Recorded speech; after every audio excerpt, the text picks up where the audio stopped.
আসসালামু আলাইকুম। সবাই কেমন আছেন? আশা করি সবাই ভালো আছেন। আজ আপনাদের জন্য আবারও আরেকটি নতুন গল্প নিয়ে আসলাম। আশা করি গল্পটি আপনাদের ভালো লাগবে। তাহলে চলুন শুরু করা যাক। আমি কোলবালিশকে আরেকটু শক্ত করে জড়িয়ে ধরলাম। মহিন নিশ্চয়ই আমার দিকে রাগান্বিত হয়ে তাকিয়ে আছে। থাকুক, আমার কি? আমি ভয় পাই না। ওর কি একার রাগ আছে নাকি? আমার নেই? বাসর রাতে কেউ এমন করে? না হয় একটা মিথ্যা কথা ভুলে বলেই ফেলেছি। তাই বলে এমন করবে? এতক্ষণ যার কথা বলছি সে হলো আমার স্ত্রী। আজই আমাদের বিয়ে হয়েছে। বিয়ের রাতে শুধু একটা মিথ্যে কথা নিয়ে সে কি কাণ্ড! সে আমার সাথে যা করলো তার জন্য আমি একটুও প্রস্তুত ছিলাম না। এরপর যা হলো আমার সাথে। আমার নাম রাতুল। পড়াশোনা মাস্টার কমপ্লিট করেছি। এখন ছোটখাটো একটা জব করি। ফ্যামিলিতে মা বাবা, আমার ছোট বোন আর আমি আছি।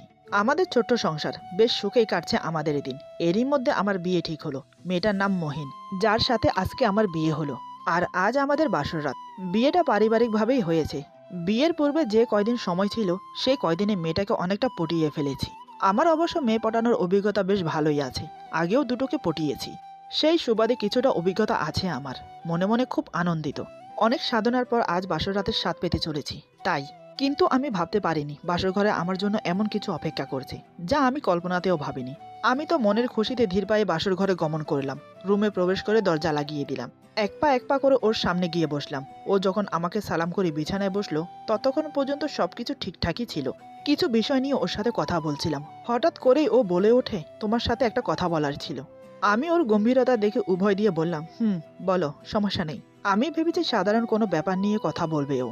কিন্তু আমাকে অবাক করে দিয়ে মেয়েটা হুট করেই বলে, তুমি কি আগে কখনো প্রেম করেছো? আমি চট করে ওর দিকে তাকালাম। চেহারায় গম্ভীরতার ভাব এখনো কাটেনি। তাই মৃদু হেসে ওকে বললাম, কি যে বলো না, আমি আর প্রেম কোথায় কি! আমি এসবে কখনোই জড়াইনি। এসব একদম ভালো লাগে না আমার কাছে। আমার কথা শুনে ওর চেহারার গম্ভীর ভাব কেটে গেল। তারপর কপট রাগ নিয়ে আমার দিকে তাকালো। এরপর বলে, সত্যি তো? আমি বললাম, আরে হ্যাঁ সত্যি, আমি মিথ্যে বলি না কখনো। সে আমাকে বলে, আরেকবার ভেবে দেখো। আমি কিছুটা আঁচ করতে পারছি যে মহিন আমার মিথ্যেটা ধরে ফেলছে। কিন্তু ও তো আমার মিথ্যেটা ধরতে পারার কথা না। তাহলে আমি ছোটখাটো মিথ্যে বেশ ভালোই বলতে পারি। কেউ কখনোই ধরতে পারেনি। এই শেষমেশ যদি নতুন বইয়ের কাছে ধরা খাই তাহলে আর উপায় নেই। মান সম্মান সব ধুলে মিশে যাবে। না, তা হতে দেওয়া যাবে না। আমি গলা খাকনি দিয়ে বললাম, আরে ভাবার কি আছে? আমি কি মিথ্যে বলছি নাকি? যা সত্যি তাই বললাম। মহিন বলে, ও তাই না? সত্যি বলছো আমার কাছে? আমি বললাম, তুমিই তো আমার জান পাখি, তোমার কাছেই তো সত্যি বলবো নাকি? সে আঙ্গুল উঁচিয়ে বলে, একদম ন্যাকামি করবে না। কি ভেবেছো কি আমি কিছুই জানি না? আমি সব জানি। আমি বললাম, কি কি কি জানো তুমি? সে বলে, রূপা এবং নিতুর সম্পর্কে সবকিছু জানি আমি। এবার আমি অনেকটাই চুপসে গেলাম। অবশেষে বইয়ের কাছে ধরা খেতে হলো। আমি মাথা নিচু করে বললাম, দুর্ভাগ্যের ব্যাপার হলো এরা দুজনের একজনও আমার হয়নি। দুজনেই আপন স্বামী নিয়ে বেশ আয়েসে আছে। ও কিছুটা ঝাঁজিয়ে বলে, চুপ করো, এই মুখ নিয়ে কথা বলছো কিভাবে? যাও বালিশ নিয়ে ফ্লোরে শুয়ে পড়ো। আমি বললাম, কেন? ফ্লোরে শুবো কেন? মহিন বলে, এটা তোমার শাস্তি। মনে মনে বলি, শালার ওই দুই মাইয়ার জন্য আজ আমার এই অবস্থা। হাতের কাছে পেলে কয়েকটা দিতাম। ও বালিশটাকে আমার দিকে বাড়িয়ে দিয়ে বলে, যাচ্ছ না কেন? জলদি যাও, আমার ঘুম পাচ্ছে, আমি ঘুমাবো। আমি কিছু একটা ভেবে বালিশটাকে রেখে উঠে দাঁড়ালাম। আলমারি খুলে আমার বইয়ের শত্রুকে খুঁজতে লাগলাম এবং কাঙ্ক্ষিত জিনিসটা পেয়েও গেলাম। কোল বালিশটা নিয়ে এগিয়ে গেলাম খাটের দিকে। ও আমার হাতে কোল বালিশ দেখে কিছুটা অবাক হলো, তবে কিছু বলল না। আমি কোনো কথা না বলে চট করে শুয়ে গেলাম খাটে। বললাম, খাটটা তোমার না, আমার বাবা কিনে দিয়েছে। যদিও এবার বলবে আমারও সমান অধিকার আছে, তাই আগেই তোমাকে অর্ধেক দিয়ে দিলাম। যাও, খাটের বাকি অংশ তোমার। এই বলে শুয়ে গেলাম। ও কিছু না বলে আমার সাহস দেখে অবাক হলো। সে নিজেও কিছু বলল না, চুপচাপ বসে রইল। আমি কোলবালিশ জড়িয়ে ধরে আর চোখে ওর দিকে তাকালাম। ওর মুখটা কেমন জানি আষাঢ়ে আকাশের মতো হয়ে গেল। রাগ আর কান্না মিশ্রিত মুখটা দেখে আমার কেন জানি মায়া হলো। আমি বললাম, কি ব্যাপার, বসে আছো যে? ও কিছু বলল না, অন্যদিকে মুখ ফিরিয়ে আছে। আমার আবারও খুব মায়া হলো ওর প্রতি। আমি উঠে বসে ওর দিকে তাকালাম। আস্তে করে ওর হাতটা ধরলাম। ও ঝটকা দিয়ে নিজের হাত ছাড়িয়ে নিল। আমি আবার ধরলাম। ও আবার ছাড়িয়ে নিল। আমি ওর চুপ থাকা দেখে বললাম, কি হয়েছে, এমন করছো কেন? ও আবার আমাকে ঝাড়ি দিয়ে বলে, তো কি করব, আমি নাচবো? আমি মাথা নিচু করে বললাম, দেখো, ওরা আমার অতীত ছিল। ওদের নিয়ে আমার যত স্বপ্ন ছিল সব ভেঙে গিয়েছে। সময়ের সাথে সাথে সব ধুলোয় মিশে উড়ে গিয়েছে হাওয়ায়। হ্যাঁ, আমার কষ্ট হয়েছিল, কিন্তু সময়ের সাথে সাথে আমি নিজেকে সামলে নিয়েছি। আমার সবকিছু এখন তোমাকে নিয়ে, মিহিন। তোমার চরিত্র প্রবেশ করেছে আমার জীবনের নাটকে। যতদিন এই নাটক স্থায়ী হবে ততদিন তোমাকে বেঁধে রেখে দেব। ভালোবাসার বাঁধনে আবদ্ধ করব তোমাকে। এখন আমার কাছে তোমার চরিত্রটাই বেশি প্রয়োজনীয়, মিহিন। প্লিজ অতীতের জন্য আমাকে কষ্ট দিও না, প্লিজ। কিছুটা অনয় করে বললাম, একেবারে নরম সুরে, যেন মন গলে যায় মেয়েটার। এই কয়দিনে মেয়েটাকে খুব ভালোবেসে ফেলেছি আমি, তাই ওকে হারাতে চাই না। ও কি জানি ভাবলো, রাগের আভা অনেকটাই মুছে গিয়েছিল ওর মুখ থেকে। আমি কিছুটা খুশি হয়ে ওর হাতটা ধরলাম। ও কিছুক্ষণ কিছু বলল না। আমি আরেকটু খুশি হলাম। ও আমার মুখের দিকে তাকিয়ে আবার নিজের হাত ছাড়িয়ে নিল। মুখে আবার পূর্বের ন্যায় রাগের আভা চলে এসেছে। মিহিন বলে, কি ভেবেছো নরম কথা বলে আমার মন নরম করবে? এত সহজ নয়, বুঝলে? তোমাকে অবশ্যই শাস্তি পেতে হবে। আমি আরো নরম হয়ে বললাম, আচ্ছা আমার দোষটা কি বলো?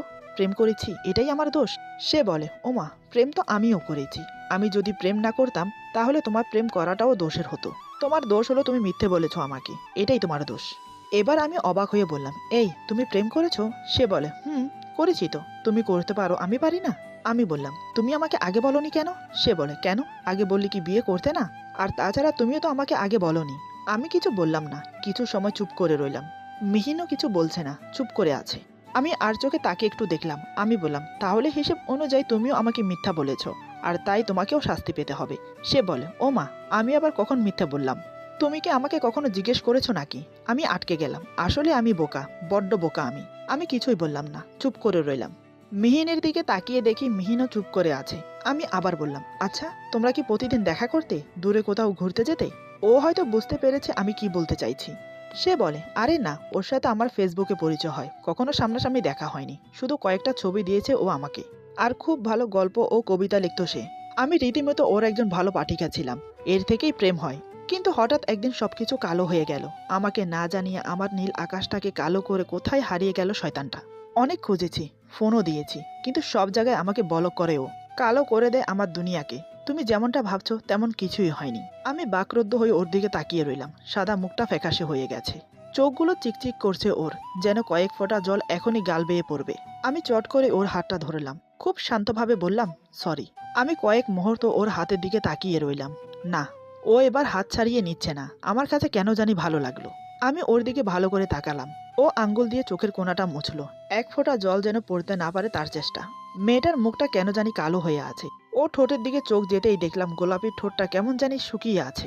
আগে তো এমন ছিল না। আগে ওর ঠোঁট জোড়া দেখলে আমার খুব ইচ্ছে হতো ওকে একটা চুমো খাই, কিন্তু ভয়ে পারিনি। আমি ওর গোলাপি ঠোঁটার দিকে তাকিয়ে রইলাম। আমার কি হলো আমি জানি না।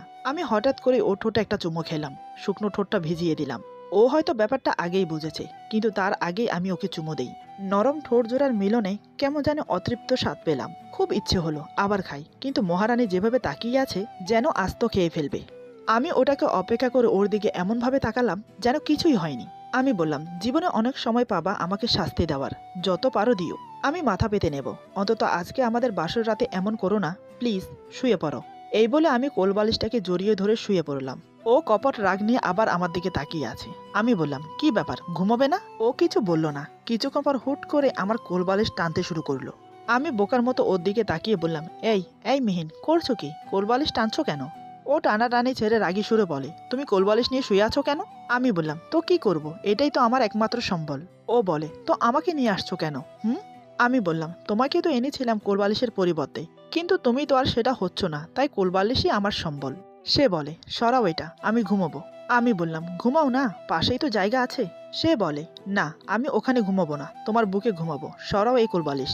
আমি কোলবালিশ সরিয়ে অতীব খুশি হয়ে বললাম, কি ব্যাপার বউ, আমাকে ক্ষমা করে দিয়েছো বুঝি? সে ঠোঁট বেঁকিয়ে বলে, হা হা হা, ক্ষমা? কাল সকাল থেকেই দেখবে ক্ষমা কাকে বলে। আমি অসহায় হয়ে ওর দিকে তাকিয়ে আছি। সুখের দিন শেষ, তেজপাতার দিন শুরু। কি আর করব। আমি মৃদু হেসে বললাম, সে দেখা যাবে, আসো ঘুমাও। এ কথা শুনে সে কোলবালিশটা নিচে ফেলে আমার বুকে এসে মাথা গুজে। অদ্ভুত শান্তির শিহরণ বয়ে গেল আমার হৃদয়ে। খুব ভালো লাগছে। আমি জড়িয়ে ধরে বললাম, একটা জিনিস চাইবো, দিবা? সে বলে, কি? আবার চুমু খেতে মন চাইছে, তাই না? আমি তখন তোমার চোখ দেখেই বুঝেছি তোমার এখনো স্বাদ মিটেনি। আমি বললাম, বুঝতেই যখন পারছো তখন দাও না।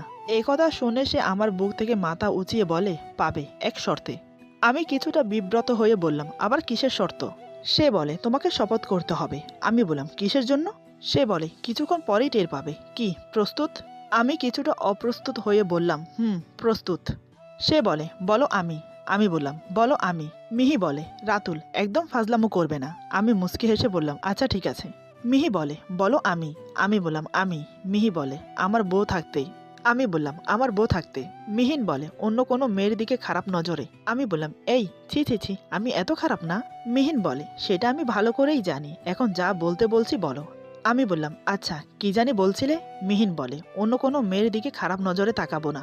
আমি বললাম অন্য কোনো মেয়ের দিকে খারাপ নজরে তাকাবো না। মিহিন বলে এবং তাদের বোনের চোখে দেখব। আমি বললাম এই আমার আর বোন লাগবে না, যেটা আছে ওটার জ্বালায় বাঁচি না আবার। মিহিন বলে রাতুল। আমি বললাম আচ্ছা ঠিক আছে বলছি, তাদের বোনের চোখে দেখব। এবার হয়েছে? মিহিন বলে এই তো গুড বয়। আমি বললাম দাও দাও, আমার আর তর্স হয়েছে না। মিহিন বলে কি দেব? আমি বললাম সে কি ভুলে গেলে নাকি, মনে নেই কি বলেছিলে? মিহিন বলে ও আচ্ছা, তুমি কি বোকা। আমি বললাম তোমার জন্য অনেকটাই। মিহিন বলে তুমি কি কখনো দেখেছো ফল গাছ থেকে ফল আপনা আপনি কারোর মুখে আসতে? গাছ কি এসে ফল দিয়ে যায়? আমি বললাম না, পেরে খেতে হয়। মিহিন বলে তবে তাই করো না, পেরেই খাও, যত খুশি তত। আজকে বাংলা লিঙ্ক দামে পাবে। আমি ওর কথা শুনে ওকে আরো কাছে টেনে বললাম আর কি লাগে, অফার যেহেতু আছেই হাতছাড়া না করাই ভালো, কি বলো? যত খুশি ততবার। এই বলে আমি ওর উপর ঝাঁপিয়ে পড়লাম, আমাকে আর কে আটকায়। ওকে জড়িয়ে ধরে যত খুশি তত ওর গোলাপি ঠোঁটে কিস করতে থাকি। মিহিন আমাকে শক্ত করে জড়িয়ে ধরে, আমার যেন তৃষ্ণাই মিটছে না। আমি ওর ঠোঁটে গালে কপালে মনের মতো করে কিস করতে থাকি। আমরা দুজন আলিঙ্গনবদ্ধ হয়ে একাকার হয়ে আছি। দুজনেই উত্তেজনার সীমানায় এসে পড়লাম। মিহিন বড় বড় করে নিঃশ্বাস ছাড়ছে, সে যেন উত্তেজনায় মগ্ন হয়ে আছে, তা তার চোখ মুখ দেখেই বোঝা যাচ্ছে। আমি ওর কানের কাছে বললাম তোমার অনুমতি পেলেই আমি এখন শারীরিক সম্পর্কে লিপ্ত হতে চাই, তোমার কি মত? মিহিন বলে গাধার মতো একটু পরপর কি প্রশ্ন করো আমাকে, সবকিছু কি আমিই বলে দেব? বুঝতে পারলাম আমার কথায় সে লজ্জা পাচ্ছে। আমি মুচকি হেসে আর কোনো প্রশ্ন করলাম না। অনুমতি যখন আছে তখন মনের মতো করে আদর করি। তারপর দুজন সঙ্গমে লিপ্ত হলাম। বিয়ের 6 মাস পেরোলো, কিন্তু আমি আমার প্রিয় বন্ধু কোলবালিশটার কোনো খোঁজ পেলাম না। কোথায় যে লুকিয়ে ফেললো মেয়েটা কে জানে। আজকের গল্প এখানে সমাপ্ত। আশা করি গল্পটি আপনাদের ভালো লাগবে। যদি ভালো লাগে তাহলে লাইক, কমেন্ট এবং সাবস্ক্রাইব করে আমাদের পাশে থাকুন। পাশে থাকা বেল আইকন প্রেস করে দেবেন, তাহলে আমাদের নিত্য নতুন ভিডিও আপনাদের কাছে পৌঁছে যাবে। সবাই ভালো থাকবেন, সুস্থ থাকবেন। আল্লাহ হাফেজ।